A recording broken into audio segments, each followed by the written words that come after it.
All right, resuming our meeting. We lost some people, but, so I,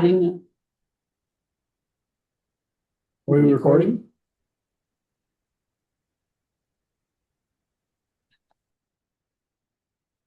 Oh, like. all right, so we had a little bit of technical difficulties, but we're returning to the discussion of the budget. And I just wanted to say that, there's been a couple comments here about how we are under, our operating funds are not going to be covering our total expenses, right? Isn't that what it? Our operating Revenues, revenues, yes. as opposed to non-operating revenues, which include things like the property taxes. Yeah. Yeah. So all I was going to say was just to remind everybody. So when we did the 25-26 budget, we had an estimate of what we thought, what the revenues were going to be, and then the revenues exceeded that. So anybody following this, I just don't want anybody to think that we're going to be operating with this. Unlikely that we will operate with that deficit by the end of the year because it's all managed so well and managed conservatively. So does that make sense what I'm saying? Yes. Okay. Yes. All right. That's all I wanted to say about that. Okay. Get broke down. Start this back up again. Hopefully, Is that on a page? Is that on the page number? Page number 339 for the operating departmental summary. This is the total by operating departments. This lists our revenue, but it also lists each of the departments, so production, distribution, customer service, etc. And here you can see visually what that operating revenues versus operating expense situation is. So in the pink highlighted on the screen, the operating revenues being 9.698 million, and the total of the operating expenses highlighted in the pink in the operating expenses section, totaling 9.967 million. That leaves us with an operating deficit of 269,000. It's not terrible. And again, like I mentioned previously, this is something that the budget policy permits temporarily, so not forever and ever, but we will look at this every year. We'll also look at this again next year when we prepare the 27-28 budget. We'll be looking at the 26-27 again, as we do every year. And okay, so here we are. We're to this information about the operating revenues versus the operating expenses. And so operating revenues are revenues that come from water rates. Versus operating expenses, which are expenses related to providing the water service. So they relate to each other. And there, that deficit is 269,000. With recent changes that we've made to better support the district's strategic plan, this proposed budget does reflect that deficit that we've been talking about.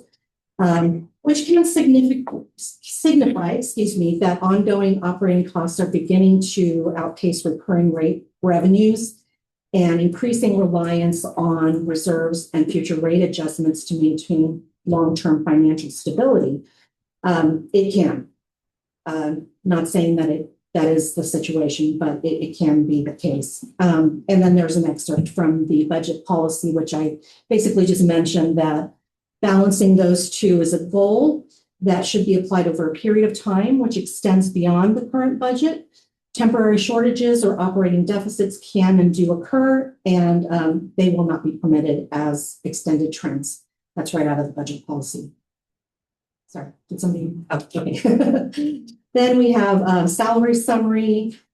This is unchanged because what we did change regarding positions primarily was included in the temporary help. So it's not really in the salary lines of the budget. So this is really unchanged from what we looked at before. This is on page 349 of your packet. Yeah. And this just shows that the total salaries and benefit salaries, so that would be compensated leave, those increased from the 25-26 budget by 6%, and the salaries with benefits increased by 5%. And we have that schedule, which is, let me see if this is on page 351 and 52. This is the same as what we looked at previously, just showing the comparison of the positions between the prior budget and the current or the proposed budget. And you can see that we're still, it's actually down a little bit. If we were to incorporate those new positions, it probably would have gone up a little bit, but we're still at a reasonable level.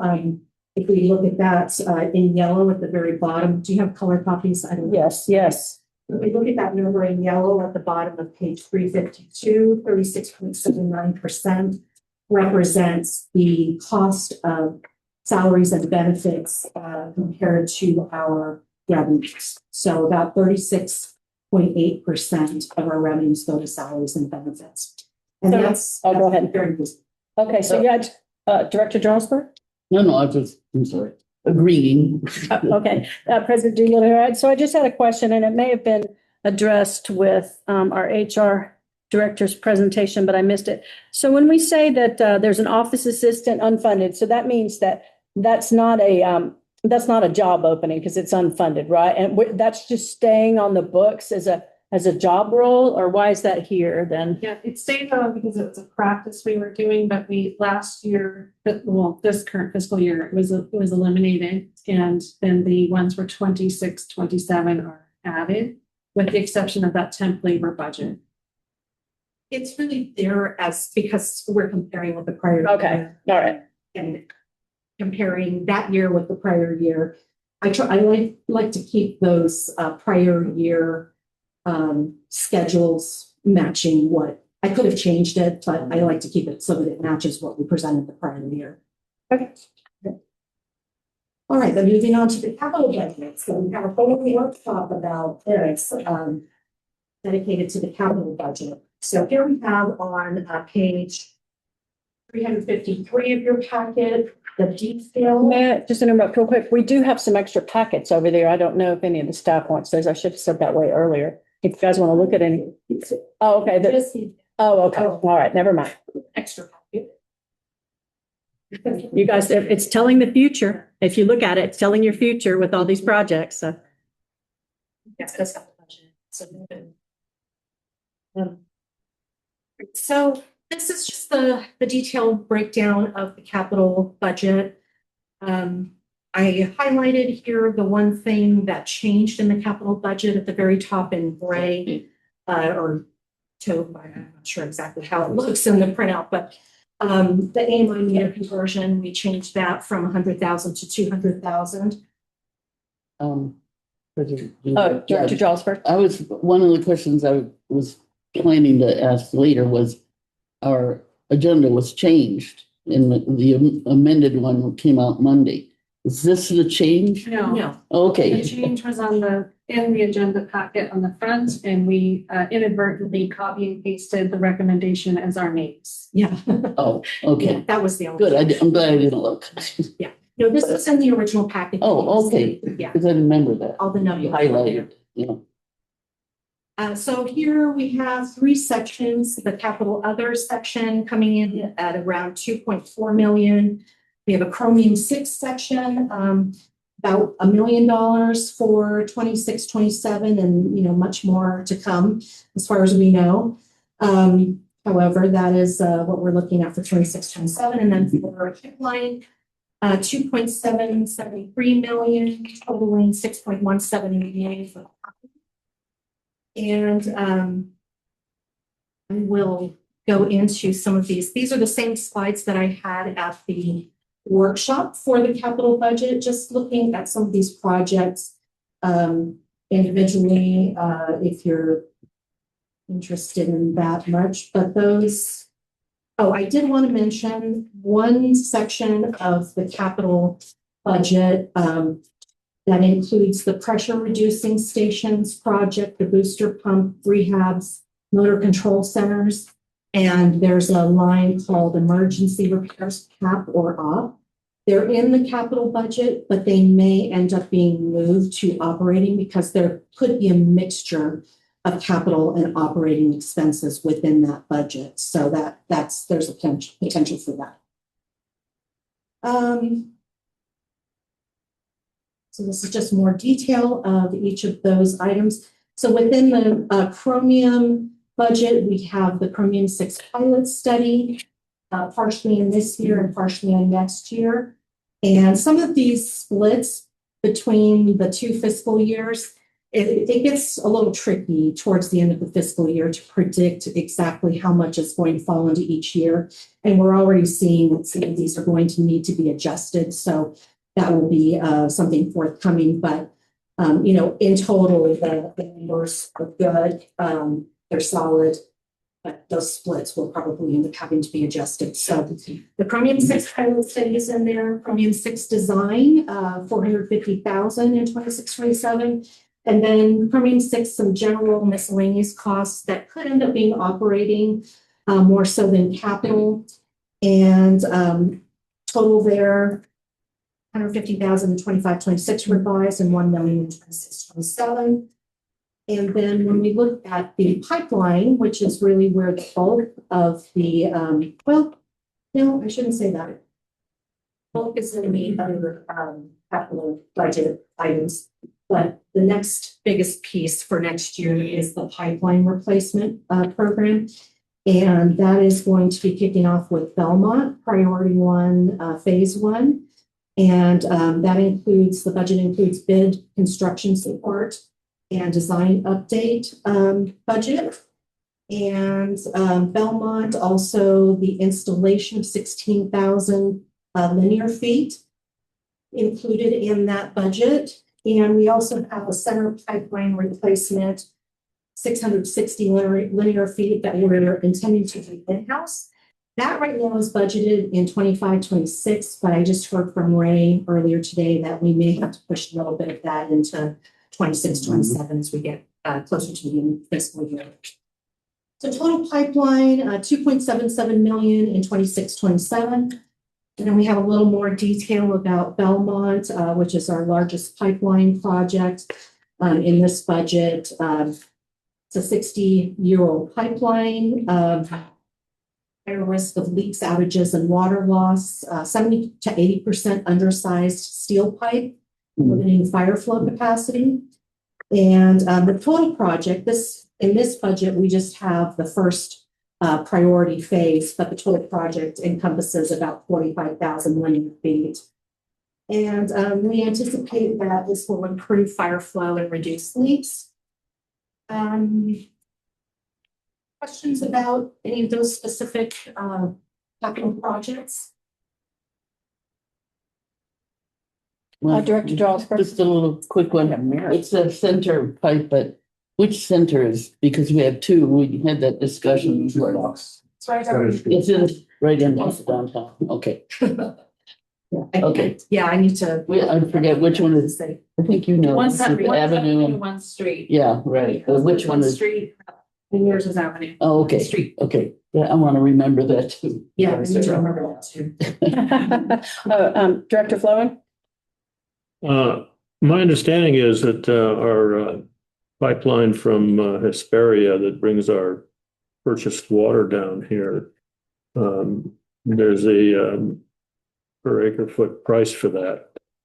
And it includes maintenance on the pipeline, I understand. Is there any way that we account for that in our budget, or is that altogether Mojave's problem? It's part of the recharge, the per acre foot recharge cost, as far as I'm aware. So we have, let's see. That then is an expense for us. It is. I don't have the breakdown of how much of that cost comes from operations and maintenance on their side. But I do have, let's see. Because we do build in the budget, it's $846,000, I think, for the total purchase for the year. And there's a certain percentage of that would be for maintenance. Right. And so Yeah, like 20% or something probably would be. Yeah, there is a certain percentage. I've never thought about that. So it's not just a full water purchase. It is, but it's also the administration of the it's the operations of it all. Yeah. Right. It's the all. All in cost, yeah, okay. Yeah, and we budgeted for 1,324 acre feet in 26-27, and I don't recall off the top of my head what that number, what the cost was, but I think Yeah, it's 846,000. I think somebody just said. Yeah, he did. Correct, hold on a second, right? So, yeah, and that, so that is all in. just a curiosity. Thank you. I do have some questions, but I was going to wait till you were done. So the final piece really, well, the final piece of detail here, just wanted to go over the projected reserve usage and balances. So, the reserves, we do, see that these tend to get a little tricky in how the, budgets rotate through the reserves and how we utilize that funding. We basically prepay everything from the general, the cash flow or the operating reserve throughout the year. And then once a year, we come back after analyzing what projects are eligible to be funded by one of the individual reserves. We'll come back and transfer that money back into the operating or cash flow reserve from those individual reserves. So what we've identified on the front end, and then we'll bring this back before we do those reserve transfers, are the projects that are listed on page 354. So for 25-26, you'll see the pink column. Those are projects we anticipate being funded by those specific reserves. So we have here represented a reports and studies reserve, an equipment and technology reserve, a meter replacement reserve, our new Chromium 6 reserve, and then capital is essentially everything else that's capital. And then in 26-27, we have a same reserves, and some of the major items that are going to be or anticipated to be funded through the reserves are the water master plan / capital improvement plan, and the AMI meter conversions. So that is something that in December, we revised our reserve policy so that we would be able to utilize remaining funds from the meter replacement program for AMI. So that's what we anticipate there. And then for Chromium 6, we're going to dip into that about $1 million. For the general costs, the Chromium 6 pilot study and the Chromium 6 design. And then the remainder, most of the remainder is in miscellaneous capital costs. These reserves require meeting all budget and rate study targets. And we could also end up, based on timing, in a situation where we have to prorate what we transfer into the reserves that is anticipated or designated by the rate study. So we get kind of tricky, is what I would say to start. So questions there? All right, so Director Jones, story? Just a quickie, I think. One of the items is a new truck. It says not replacement, but a new truck is allowed. But what kind of, is it a pickup? I mean, it's only 60,000, so it's yeah, I not think a it's a dump truck or something. Okay, it's just like a regular one that they just left in. Correct, correct. Okay, Yeah, all right. yeah. And the reason I said not replacing this because our old policy, prior to December, when the policy was revised, the policy really stipulated that vehicles funded by the Equipment and Technology Reserve should be replacement vehicles. However, we added a caveat to that policy to allow for a small amount of new vehicles as well. So that's just a new provision in there that we're utilizing this year. Director Flowing? Didn't I hear at one of the meetings that we want a fleet of vehicles of sufficient size so that each employee that works in the field can individually go to an emergency or to do work and such thing, and tend to eliminate the need to double up or triple up guys in a truck, kind of a thing, because that constitutes a delay in getting things done. Didn't we say something like that? I think we talked about that. Yeah. No, it's a good point. Sometimes you do need to double up or triple up depending on what the project is. Yeah. But that's not always the case, and can't leave someone without a vehicle to get to where they need to go. Well, I know too that what can happen is that there's scouting missions where there's a report of something happening with the system, and somebody goes out and looks at it and determines what sort of resources have to come to that individual situation to bring a solution to bear, so to speak, especially the on-call guys. Definitely a case. Okay, I just had a couple of thoughts before we go to that. So I was hoping to see, I know we mentioned this earlier, and just for people participating, the largest audience we ever had here was regarding septic to sewer. So our ratepayers and the people of Joshua Tree are highly interested in that. And what's happening right now is a study by San Bernardino County where they're spending millions of dollars to give us a solution for a contaminant, nitrate contamination of our aquifers. And I've spent a lot of time looking at all the numbers and not finding any number that says we have a contamination problem with nitrates. And we've discussed this before, and I was hoping that we would have some monies in here for updating the wastewater strategy, having some sort of study saying that this, this is what the district can do, not $150,000 or $130,000 or whatever it was, solution. Yeah. Because I think, it's in the public interest that we be better informed, the board and the public regarding this. And I did speak today to a geohydrologist who will be, talking to the district about presenting a proposal for nitrate studies. And so it's all together in one document. So we're not waiving the CCR over here, and we're not saying these numbers over here. And staff's too busy to put all that together. And he's time and materials for $5,000. So that would be, I don't know where that could be covered, but that's kind of what I'd asked before. And I had said $100,000 for some sort of study. I just really think that I've heard my fellow board members, whom I respect, say, well, let's just wait and see what the county does. Well, if they're spending $6.3 million, it's going to be a heck of a lot more than just a study. They're going to have all these things lined up, ready to go. And the district's going to be like, oh, wait, we need to do this. We're not going to have anything to counter what they're saying and represent the desires of that audience that was here in the room. And so that's where my concern is. Well, if it's $5,000, then I have GM discretionary fund that it can come out of. So there's plenty of places that could go. We also have, Ann and I met today with our legal counsel, discuss some training and some information sharing in the future in regards to this topic. So we have some plans for it.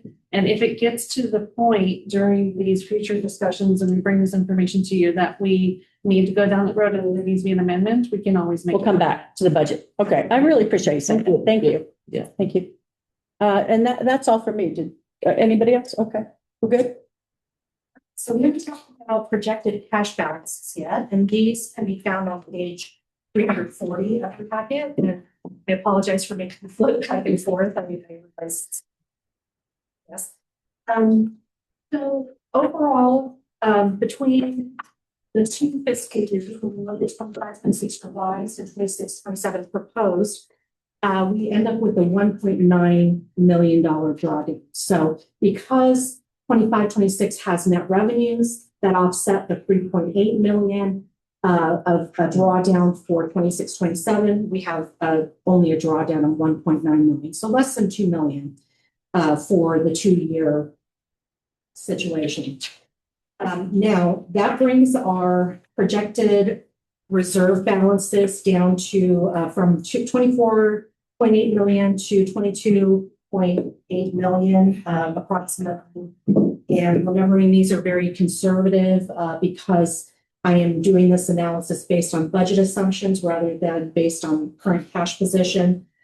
So I would in reality expect these numbers to be higher. I would too. And one important note here is that about 5.8 million of that 22.8 million that will end up with would be restricted. The legally restricted funds such as water capacity, wastewater capacity, and CMM are the largest ones. So Copper Mountain Mesa Assessment District funds. If I may, I'd just like to say, President Doolittle speaking here for anybody on the video or watching this in the future. So our reserves are, it's all one big pile of money, but we have to reserve enough for operations for 6 months if there was ever, right? If there was ever an issue or some emergency. So that's some of that money to allow us to stay in business. And then, you know, some of it's for emergency. It's all these that kind of are designated, and some of them we have access to the funds and some of them we don't. But some of this money has come from our raising rates, and it's we're looking at it for Chromium. So it's not just money that we're holding on to or we're just sitting on top of. There's a purpose for why we have this much in reserves. I just wanted to let everybody know. Right. It's all in accordance with the reserve policy, which details out each one of those reserves and the purpose of it. And is it earning interest? Yes, of course. Yeah. It is. Oh, yeah. Yeah. All That's one right. good thing about it. Just getting back, we talked about this earlier, but I just kind of wanted to wrap up with the combined total again. 13.1 million in revenues, total combined expenses of 16.9 million. And there's that 3.8 Oh, yeah. million in drawdown for just 26-27. But you can see how the green next to it, the 1.8 million net revenues from 25-26 offset that. And the total between the 2 years is about 2 million.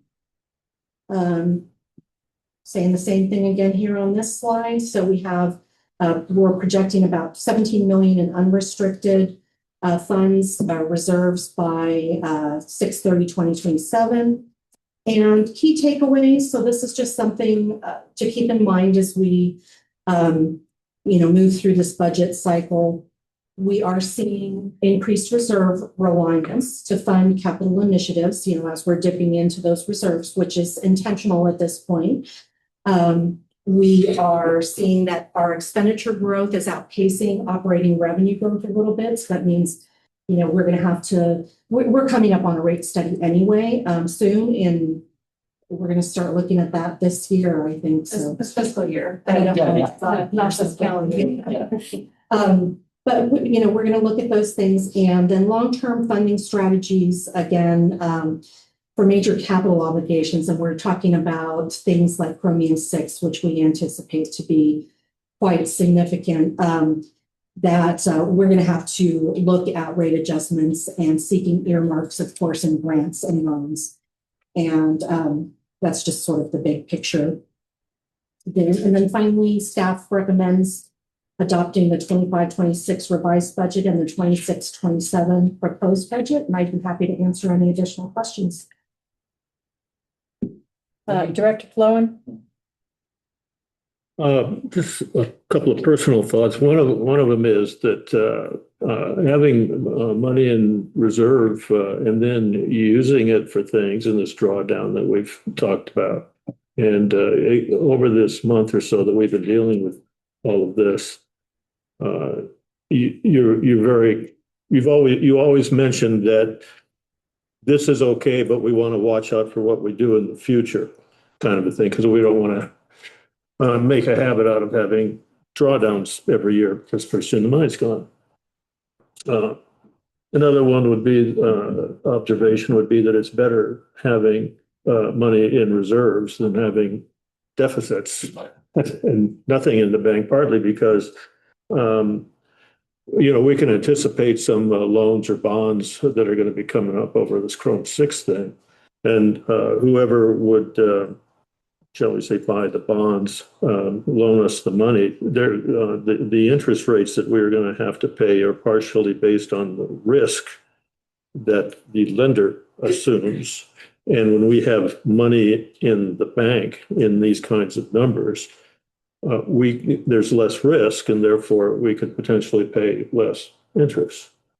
Correct. It positions us. And you mentioned several times there's words like estimates, revised budget. I mean, if there's any proof that the next budget is estimates. It's the fact that the last one is revised. And so these are just sketched out, penciled sort of numbers, best possible estimates of what the expenses and revenues are going to be.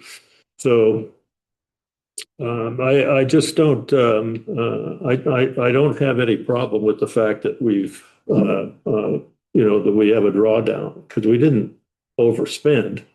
It's we have a drawdown. And also too, some of these things that we're going to do this time, you may, in this budget, you may be moving that expense to next year because things carry over. So this is all just very general stuff, and it's best possible. And I appreciate that, the fact that that's the kind of thing you have to deal with. There's some real head scratching stuff that you folks have to do to sketch this stuff out for us.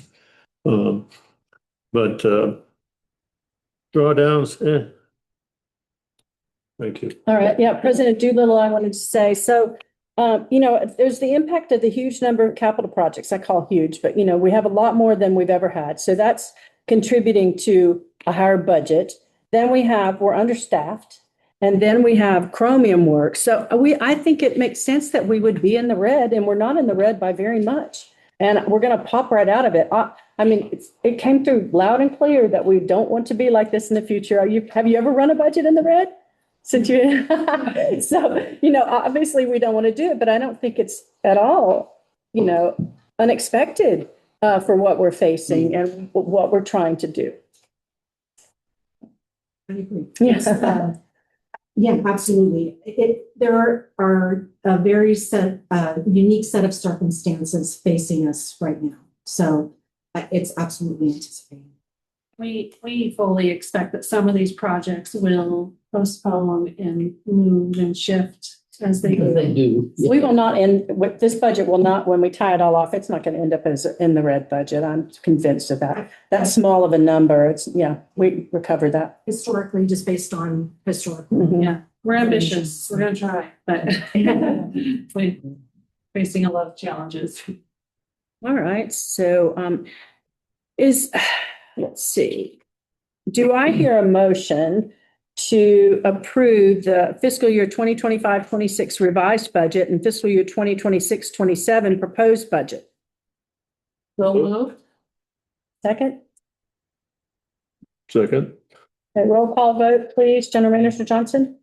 President Goodall, Yes. Director Fong, Yes. Director Fick, Yes. Director Ellsberg, Yes. VP Short. Yes. Let the records reflect that these reviewed budgets were approved of unanimously by the board. Continuing with our meeting, item 8 on the action calendar is director reports and comments. This is a time when director reports comments on matters within our jurisdiction. It's only for informational purposes only, and it's on subjects not covered by the agenda. Please note that the opinions expressed by individual directors do not necessarily reflect those of the board as a whole or district staff, and no immediate action shall be taken. And we do ask that the comments or director reports kind of stay within the purview of the water district. So Director Fick? Okay. Lately, the subject of nitrates has come about, and I have successfully contacted the Regional Water Quality Board and Mr. Ombudsman Kay Dunn has gotten back to me on the avenues I have to look over investigating the archives of what triggered the nitrate situation with Yucca Valley. And also we want to investigate what we have. Now, obviously we have, according to our records here, we have a nitrate level of 3.22. And so that's 1/3 of what would be 10, which seems to be a trigger number for nitrates, but we want to get a bit more in depth on that. So I answered to Kay Dunn. I do CC Director David Shook on this, so he knows what's going on. Not that I didn't envision him getting involved with it. I just want to have him know, and he can send it to you if you want. But anyway, Kay Dunn is the new guy.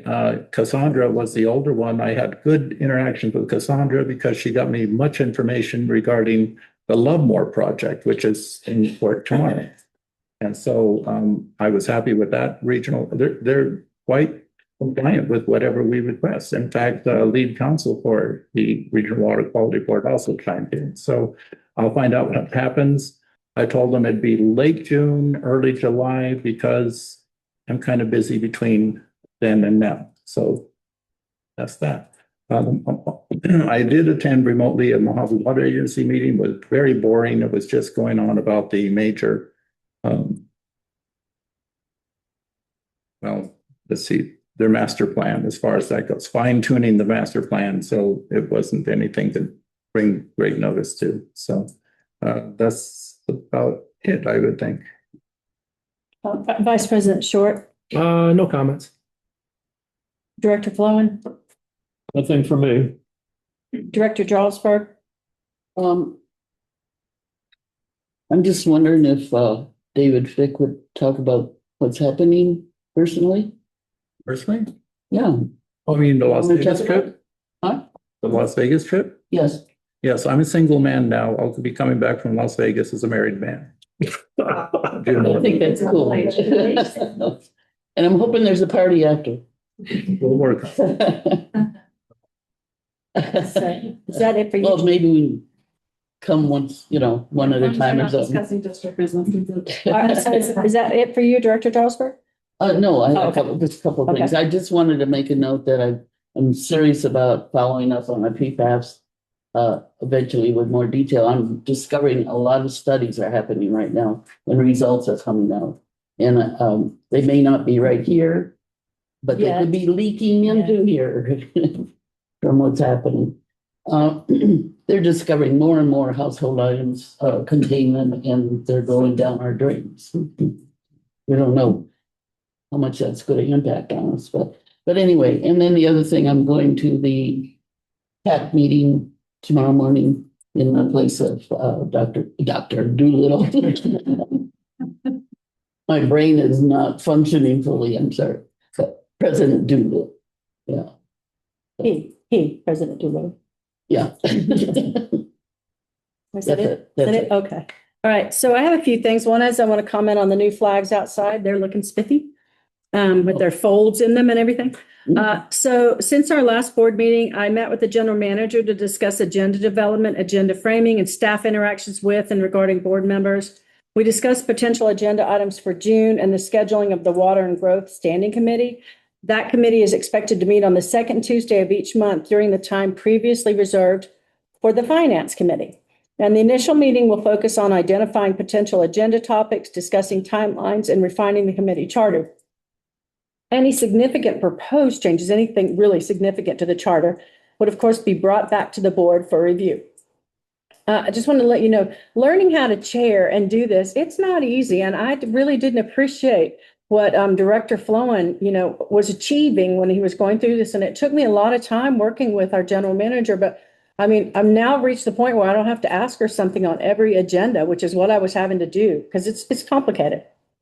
And I wanted to let you know the general manager and I also agreed to place greater emphasis on in-person communication rather than relying slowly on email in an effort to reduce her administrative workload. Of course, I will continue to communicate by email when I believe is important to maintain an appropriate record.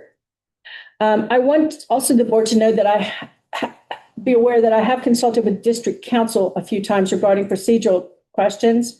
One, I've talked to him a couple of times about the Water and Growth Committee, so I just wanted to let you know that. And then I also discussed CEQA-related matters and my understanding of the board's interest regarding those issues. But at no time did I direct counsel, represent that I had authority to act on behalf of the board. I feel like I have to say this every time, but I don't want anybody to think this. Or to make decisions regarding district actions. To the contrary, I made it clear that such authority rests with the board. I said that to him, acting as a body and through established district processes. I am now a member of Aqua's Vision for Our Water Future Working Group, which held a kickoff meeting on yesterday, June 2nd. Of course, you will all recall that the board signed a resolution about this effort, which is developing recommendations for California's next governor. And these are going to be based on water infrastructure, affordability, investment, and modernizing water management. And that meeting centered heavily on securing and accelerating state funding for water projects. with the idea of making these recommendations high level. The working group will meet bi-weekly to develop recommendations through the summer with final Aqua Board consideration scheduled for November. I'm really pleased to finally be on an Aqua committee. We've talked about it, and I was also happy to see that there are a few people, from our region in Southern California, a couple of desert people. I just mentioned this when we were talking about the budget, but today I met with geohydrologist Chuck Hauser, and I met him at the California Rural Water Association meeting. And he and I discussed nitrates in our aquifers and whether or not there was something he could do for the district and board, as I just mentioned, and such as a comprehensive report for ours and the public review of data. Because if it's coming out that the county is saying that there's a nitrate contamination, and I think General Manager Johnson was maybe referencing this, there needs to be something said, hey, here, here we are exactly. And so that's, and that, of course, that was conversational only as well. And he was interested in the KMZ file of the district boundaries. If it has wells included, that would be great. So anyway, he would be presenting a proposal to the district. And I just talked to him because we had met each other. This isn't me going out seeking consultants or anything like that. Not trying to do the business of the district. I have enough business of my own. All right, that's all for me. Director Charles. I just remembered something. The ad hoc committee of the board retreat has met once, very preliminary. We have a lot to do, a lot to follow up on. All right. Okay. Moving on to agenda item 9, which is the General Manager Johnson's report. This also is for informational purposes only on subjects not covered by the agenda. Per se, no action is to be taken. General Manager Sarah Johnson. Okay, thank you. There's been a request on a couple of occasions for a written report, so you'll see now one. Please. And so will this be posted on the site? Cover the minutes. So this will not be the agenda packet because it's going to be in real time. It is a report that will provide a summary of noteworthy activities, meetings attended, updates from the general manager, operations, admin, and finance, and other district functions. It's not intended to be all-inclusive. It does not replace separate staff reports or agenda items requiring board action. It will be provided at least monthly and more frequently as needed. So the first thing I'd like to report on here is federal legislative appropriation update. So if you recall, Senator Schiff had allocated $3.5 million along with Obernolte, and that has gone through appropriations now and reduced to $1 million. So this is why we don't budget it, and I don't get excited until I see money in the bank. Nevertheless, it's still a significant amount of money, and we're hopeful as it continues down the path through the Senate and the House, and then ultimately to the President for approval that we'll see those funds in the coming years. Room 6, if you remember, we were on a petition with several other water agencies in regards to the MCL, and the judge did release the ruling, and the petition was denied. So we will be discussing future next steps in closed session next board meeting. I attended on June 1st the Pelican meeting and had some good interaction with Southern California Edison, which is a good partner to us, along with Morongo Basin Healthcare District. Recall that the new wastewater facility ordinance was adopted, and they're going to have to install a monitoring well and sewer study, so it was good to connect to there. On May 26th, I sent a request to San Bernardino County asking for an update on the sewage study. They responded that they're actively drafting an RFP and it's going through their internal review process, and that they'll send that draft to us once it's ready for our input before sending it out to bid. So there's some good interaction there. Okay. Operational update. Well 15 profiling has been complete. So this is not my favorite report, but we did find that there was better water quality in regards to chromium 6 at deeper depths. However, we're trading off one water quality issue for another water quality issue, and you lose 50% of your pumping production. So in our purview, it's not the best option to continue down that path, then we need to continue with the Chrome 6 treatment. That being said, it's still valuable information for us to understand the characteristics of the well. Hmm. And I will pass it to finance for that portion.